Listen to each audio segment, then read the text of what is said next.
જય શ્રી કૃષ્ણ. રિદ્ધિસ કિચનમાં તમારું સ્વાગત છે. આજે આપણે બાળકોના પ્રિય એવા ઢોસા બનાવવાના છે. એના માટે મેં 3 વાડકી ચોખા લીધા છે અને 1 વાડકી અડદની દાળ લીધી છે. આપણે એને રાત્રે પલાળ્યા હતા. એની અંદર આપણે મેથીના દાણા નાખ્યા છે. મેથીના દાણા નાખવાથી ઢોસા સરસ ક્રિસ્પી બને છે. જ્યારે તમે ઢોસા બનાવો ત્યારે આ રીતે માપ રાખજો, એનાથી પરફેક્ટ ખીરું બને છે. 3 વાડકી ચોખા અને 1 વાડકી અડદની દાળ ને 1 ચમચી મેથી નાખવાની. એને 10 થી 12 કલાક પલાળી અને હવે સવારે આને ધોઈ અને આપણે મિક્સીમાં આપણે કરકરું પીસી લેવાનું છે. પહેલા પાણી વગર પીસવાનું છે.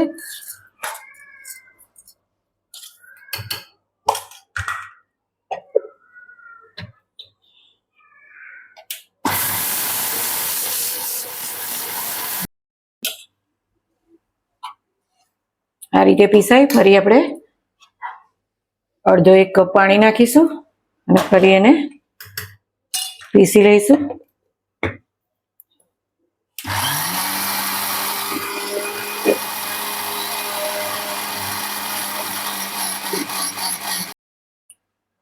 આ રીતે આપણે ચોખાને પીસી લેવાના છે. ચોખા પીસાઈ જાય એટલે ફરી દાળ પણ એ રીતે પીસી લેવાની છે.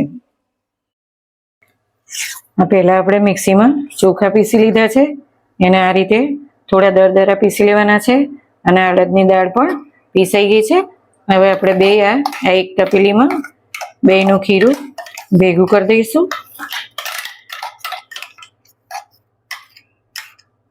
હવે એને આ રીતે આપણે બધું મિક્સ કરી અને એને 6 થી 7 કલાકનો આથો આવવા દેવાનો છે. આથો જે પ્રમાણે આવશે એ રીતે આપણે ઢોસા બહુ મસ્ત ઉતરશે.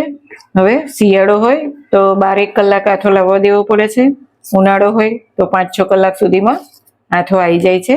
હવે આપણે એને ઢાંકી અને 6-7 કલાક સુધી મૂકી રાખીશું. હવે આપણે ઢોસાની અંદર જે શાક પથરાય છે એ મસાલો કરીશું. એના માટે આપણે બાફેલા બટાકા લીધા છે અને આ ડુંગળી છે એ ઊભી સમારેલી છે. રૂટિંગ મસાલા છે. હવે આપણે ગેસ ઉપર પેન મૂકી છે. એની અંદર આપણે 2 થી 3 ચમચી મોટી તેલ નાખ્યું છે. એમાં આપણે થોડી રાઈ નાખીશું. ગેસ થોડો મીડિયમ રાખીશું. રાઈ ફૂટે એટલે આપણે નાની 1 અડધી ચમચી હિંગ નાખીશું. હિંગ થોડી સંતળાઈ જાય એટલે આ મીઠા લીમડાના પાન છે એ નાખીશું. એના થયા પછી આપણે તરત જ આ ડુંગળી નાખી દઈશું.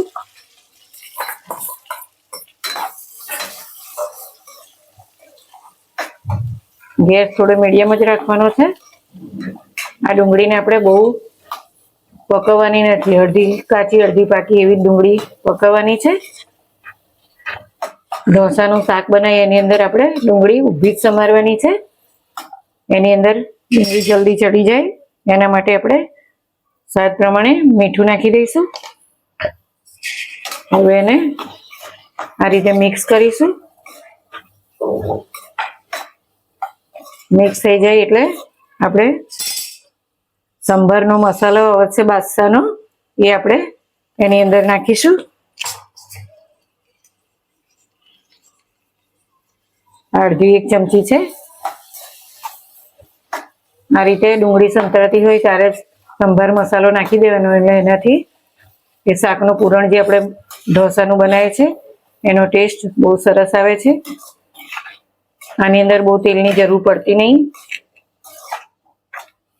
હવે થોડી ડુંગળી આપણી કલર બદલાવા માંડ્યો છે. હવે એની અંદર આપણે રૂટિંગ મસાલા કરીશું.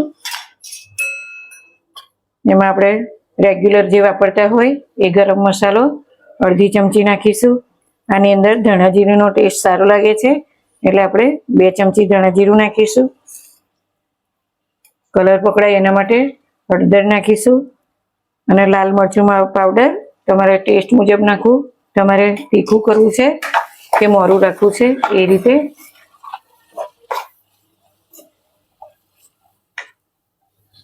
આ રીતે આપણે ડુંગળીને થોડી સંતળાવી દીધી છે. હવે એની અંદર આપણે આ બાફેલા બટાકા હતા એ સમારેલા છે એ નાખી દઈશું.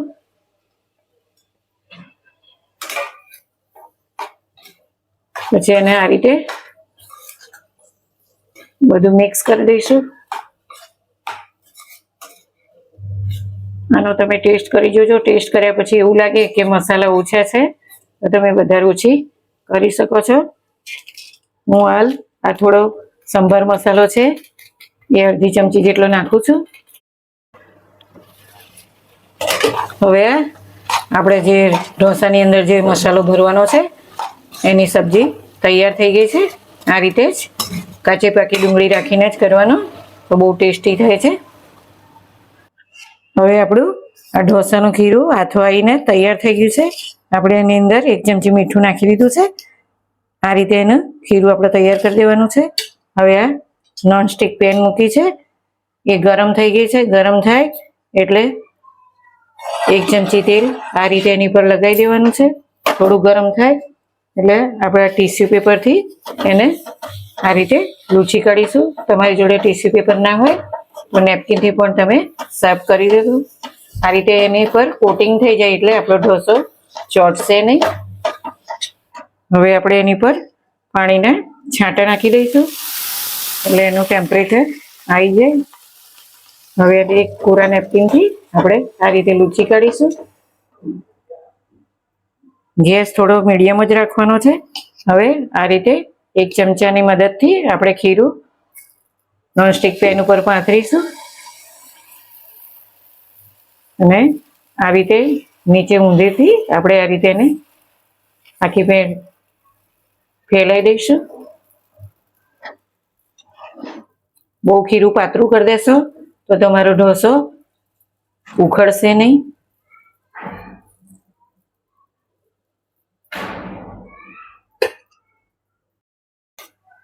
હવે આપણે આની ઉપર થોડું થોડું આ રીતે તેલ લગાવી દઈશું. તમે તેલ લગાવો, ઘી લગાવો, બટર લગાવો, જે તમને યોગ્ય લાગે એ રીતે લગાવી દેવાનું. અને પછી તવીને આ રીતે બધી બાજુ રાખીને ઢોસો શેકતું જવાનું છે. જ્યારે ઉપર બધા બબલ્સ આવી જાય ત્યારે જ ઢોસાને તબેથાથી ઉખાડવાનો છે. 2-5 મિનિટ એને લાગશે. હજુ આપણો ઢોસો થયો નહીં. હવે આપણો આ ઢોસો ક્રિસ્પી થઈ ગયો છે. જો આ રીતે ક્રિસ્પી થઈ ગયો છે. હવે એની ઉપર આપણે આ જે બનાવેલું મસાલો હતો બટાકા ડુંગળીનો એ આ રીતે મૂકી દઈશું.